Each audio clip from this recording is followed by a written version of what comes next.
Welcome to jobs insider. आप सभी का एक बार फिर से स्वागत है हमारे ऑफिशियल यूट्यूब चैनल पर। दोस्तों, एमपीपीएससी प्रीलिम्स 2024 का कट ऑफ वैसे तो हम लोग डिस्कशन कर चुके हैं यहाँ पर, लेकिन अब यहाँ पर जो आंसर की आई है प्रोविज़नल आंसर की, उसके बाद में यहाँ पर कुछ चीज़ें बदला हुआ है। तो उसके बाद टेलीग्राम पर 2 बड़े सर्वे हुए हैं दोस्तों, जिसमें काफ़ी पब्लिक ने पार्टिसिपेंट किया है कि किसने कितना स्कोर किया है, तो उनके बारे में यहाँ पर डिस्कशन करेंगे। साथ ही दोस्तों, मैंने जो बताया था कट ऑफ की रेंज 80 के आर पार ही रहने वाली है, ऐसा मुझे यहाँ पर पूरा अनुमानित है। तो अंतिम उत्तर कुंजी यानी कि मेन आंसर की कब आएगी उसके बारे में भी यहाँ पर डिस्कशन कर सकते हैं। तो दोस्तों, यहाँ पर वीडियो को स्टार्ट करते हैं इन्हीं महत्वपूर्ण चीज़ों के साथ। अगर चैनल पर आप नए हैं तो चैनल को कृपया सब्सक्राइब करके हमारा सपोर्ट अवश्य करिए। साथ ही वीडियो को यहाँ पर लाइक करिए और कमेंट बॉक्स में बताइए कि आपके कितने नंबर यहाँ पर बन रहे हैं। तो चलिए साथियों, वीडियो को यहाँ पर स्टार्ट करते हैं। देखो दोस्तों, एक टेलीग्राम चैनल पर यहाँ पर सर्वे हुआ जिसपे इन्होंने पूछा गया था कि किस कैंडिडेट के कितने नंबर आ रहे हैं प्रोविज़नल आंसर की के बाद। तो 17% लोगों ने कहा 65 से कम नंबर आ रहे हैं। दोस्तों, ये खेल ख़त्म है इनका, ये यहाँ पर नहीं रहने वाले हैं कंपटीशन में। फिर 17% ने कहा है 66 से 70 के बीच में आ रहा है, ये भी यहाँ पर ख़त्म है दोस्तों, इनका कोई कंपटीशन यहाँ पर नहीं बचा है। फिर 28% लोग बोल रहे हैं कि 70 से 75 के बीच में आ रहे हैं। दोस्तों, ये कंपटीशन में बने हुए हैं लेकिन कैटेगरी वाइज। उसके बाद 22% लोगों ने कहा है दोस्तों कि यहाँ पर 75 से 80 आ रहे हैं, ये भी कैटेगरी में बने हुए हैं। और 8% 80 से 85 और 8% 85 से ऊपर। हालांकि यह आंकड़ा गलत है क्योंकि मेरे भी 85 नंबर नहीं है यहाँ पर, लेकिन मैंने यहाँ पर टिक करके चेक किया था कि कैसे क्या है।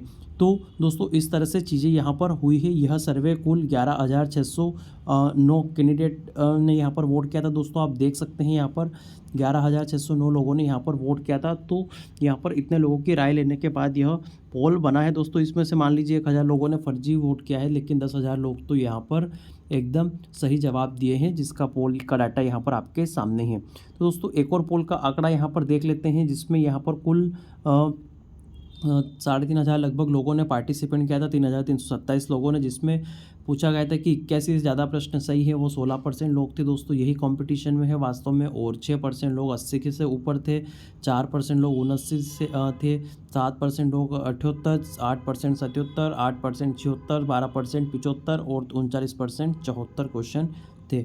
तो इन्होंने रेंज ही ऐसी बनाई दोस्तों। हालांकि ये सर्वे की रेंज सही नहीं है, इस तरह की रेंज डिसाइड नहीं कर सकते। आपको नंबर देना चाहिए कि 70 से 75 के बीच में, तो यहाँ पर एग्जैक्ट जवाब दे पाएंगे लोग इस सर्वे में। दोस्तों, यहाँ पर इसका सर्वे का मतलब यही है कि जो जिसने पोल क्रिएट करा है वो व्यक्ति यह जानता है कि यहाँ पर 74 से नीचे कट ऑफ नहीं जाएगा, यानी कि 74 ही उसका क्राइटेरिया उसने डिसाइड कर दिया। इससे ऊपर वाले लोग वोट करें किसको कितने नंबर आ रहे हैं, बाकी चीज़ों को यहाँ पर इन्होंने ख़त्म कर दिया।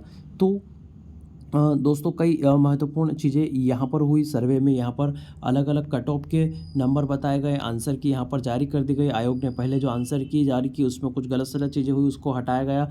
उसके बाद फिर से यहाँ पर आयोग द्वारा आंसर की जारी की गई। तो दोस्तों, यहाँ पर कई चीज़ें होती रहती हैं, आयोग की तरफ से एकदम फ्रेश चीज़ें यहाँ पर नहीं आई हैं। उसके बाद में अगर बात करें दोस्तों, एमपीपीएससी का जो आंसर की है वो कब तक आ सकता है, तो दोस्तों यहाँ पर आपको एक वीक मिलेगा। यहाँ पर दोस्तों मैं भी आज या कल में लिंक ओपन हो जाएगी यहाँ पर ऑब्जेक्शन रेस करने की। ऑब्जेक्शन रेस करने के बाद में दोस्तों यहाँ पर आपका 15 दिन का समय लगता है। उसके बाद में फिर आंसर की वापस यहाँ पर जारी की जा सकती हैं। तो दोस्तों, इस बार एक बात बताना चाहूँगा, आपकी जो एग्ज़ाम है उस एग्ज़ाम में यहाँ पर 75 डे से भी कम समय बचा है मुख्य परीक्षा में। तो ये जो प्रोविज़नल मुख्य आंसर की आएगी, तो पिछली बार की तरह यहाँ पर ये चीज़ें भी हो सकती है कि आंसर की आएगी, उसमें से आप मिलान कर पाए नहीं कर पाए, आपको इतना भी समय नहीं मिलेगा कि यहाँ पर रिज़ल्ट भी अनाउंस कर दिया जाएगा। पिछली बार ऐसा हुआ दोस्तों, पहले आंसर की आई और सेम डे यहाँ पर रिज़ल्ट भी अनाउंस कर दिया गया था प्रीलिम्स एग्ज़ाम का। तो इस तरह से चीज़ें भी यहाँ पर आपको देखने को मिल सकती हैं। अब इस आंसर की बात करें दोस्तों, तो इसमें 3-4 प्रश्न यहाँ पर कैंडिडेट के बीच में सवाल बने हुए हैं कि इसमें सही कौन सा है, गलत कौन सा है, आयोग ने क्या माना है। दोस्तों देखो, हर बार का जो पैटर्न देखे आयोग का, तो उसका ऐसा मानना है कि 3 से 4 प्रश्न में आयोग यहाँ पर बदलाव करता ही करता है, जिसमें यहाँ पर आपके मल्टीपल ऑप्शन यहाँ पर सही माने जाएंगे, यानी कि ए भी सही और बी भी सही, ऐसे करके यहाँ पर 3-4 प्रश्न ऐसे माने जाएंगे और एक आध प्रश्न डेट भी कर सकते हैं। हालांकि रीरेट का रूल अब हट गया है। तो 3-4 प्रश्न ये जो रहते हैं दोस्तों, इस तरह से अगर ऐसा होता है कि मल्टीपल ऑप्शन सही मानते हैं तो इससे कट ऑफ बढ़ता ही है, घटता बिल्कुल भी नहीं है। क्योंकि यहाँ पर कैंडिडेट किसी का ए सही टिक करा है, किसी ने बी टिक करा है, तो और इस तरह से कैंडिडेट बढ़ जाते हैं, तो यहाँ पर इससे कट ऑफ बढ़ने की संभावना रहती है, घटने की बिल्कुल भी नहीं रहती है।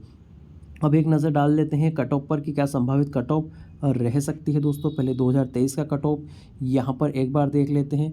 तो अनरिजर्व कैटेगरी का मेल फीमेल दोनों का कंबाइंड कट ऑफ आया था दोस्तों, 162 कट ऑफ रहा था, यानी कि 80 प्लस कट ऑफ यहाँ पर चला गया था कुल 227 पोस्ट के रिस्पेक्ट में। ओबीसी में 158 कट ऑफ देखने को मिली थी दोस्तों, वहीं ईडब्ल्यूएस में भी 158 कट ऑफ देखने को यहाँ पर रही थी। एससी कैटेगरी में 150 कट ऑफ यहाँ पर गई थी और एसटी कैटेगरी में 142 यानी कि 142 नंबर कट ऑफ यहाँ पर गई थी, यानी कि ये भी 70 पार कर गई थी दोस्तों। एसटी कैटेगरी की कट ऑफ यहाँ पर 227 पोस्ट पे।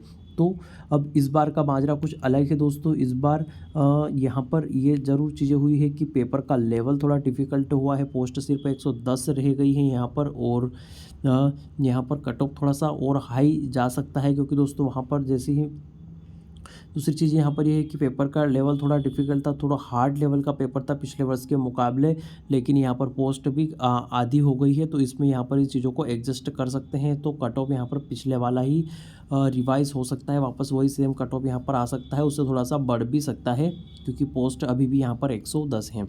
तो कट ऑफ की बात करें दोस्तों, मैंने पहले ही बताया था, मैं अपने कट ऑफ पर स्टेबल 170 जा सकता है। अनरिजर्व का ओबीसी का 166 संभावित है, ईडब्ल्यूएस का 166 संभावित है, और एससी का 158 संभावित है, वहीं एसटी का 150 संभावित है। लेकिन दोस्तों मेरा ऐसा मानना है कि 75 प्लस जो भी स्कोर कर रहा है किसी भी कैटेगरी में, वह मुख्य परीक्षा की तैयारी यहाँ पर जोर शोरों से स्टार्ट कर दे। यहाँ पर सिर्फ 75 डेज बचे हैं दोस्तों, उससे भी कम दिन बचे हैं यहाँ पर मेंस एग्ज़ाम के लिए। तो दोस्तों आपने मेंस एग्ज़ाम की स्ट्रेटजी वाली जो वीडियो है वो नहीं देखी है तो हमारे चैनल पर जाकर देख लीजिए, वहाँ पर अपलोड है 75 डे स्ट्रेटजी वाली, और इसका यहाँ पर भी आपको मिल जाएगी। तो दोस्तों यहाँ पर जब एग्ज़ाम देके आए थे तब 75 डेज़ बचे थे, अब तो वो भी नहीं बचे हैं, 70 के आसपास दिन यहाँ पर बच रहे हैं मुख्य परीक्षा की तैयारी में। अगर आप अभी भी आंसर की के आगे पीछे घूमते रहेंगे, मुख्य परीक्षा की तैयारी स्टार्ट नहीं करेंगे, तो आप वास्तव में दिक्कत में आने वाले हैं दोस्तों। पिछली बार भी ऐसा हुआ, आयोग के यहाँ जाकर खूब लोगों ने धरना प्रदर्शन सारी चीज़ें की, लेकिन उनके लिए यहाँ पर समय सीमा में बदलाव नहीं किया गया, और उल्टा उनका पेपर यहाँ पर ख़राब हो गया, और जो चुपचाप बैठकर एमपीपीएससी मेंस की तैयारी करते रहे, पढ़ते रहे, उनका यहाँ पर पेपर अच्छा हुआ, वो लोग यहाँ पर मुख्य परीक्षा क्वालिफाई कर गए। तो दोस्तों काफ़ी कम समय बचा है, इस समय का यूटिलाइज़ करिए यहाँ पर, और पूरी शिद्दत से तैयारी में जुट जाइए, क्योंकि अब कोई भी आंदोलन, कोई भी चीज़ें आपके यहाँ पर काम नहीं आने वाली है। सब अपनी जगह सही है, लेकिन यहाँ पर आयोग कोई भी बदलाव इतनी आसानी से करता नहीं है। तो दोस्तों ये तमाम चीज़ें हमने यहाँ पर डिस्कशन की, 2 महापोल का सर्वे देखा, और भी यहाँ पर कट ऑफ वगैरह के बारे में डिस्कशन भी किया। तो आगे ऐसी चीज़ें यहाँ पर चैनल पर मिलती रहेगी। अगर चैनल पर आप नए हैं तो चैनल को सब्सक्राइब अवश्य कीजिएगा। साथ ही दोस्तों यहाँ पर कमेंट बॉक्स में कमेंट करके अपना स्कोर अवश्य बताइएगा, ताकि हम और भी प्रेडिक्ट यहाँ पर एग्जैक्टली कर पाएँ। तो वीडियो में यहाँ तक बने रहने के लिए आप सभी का धन्यवाद। नमस्कार।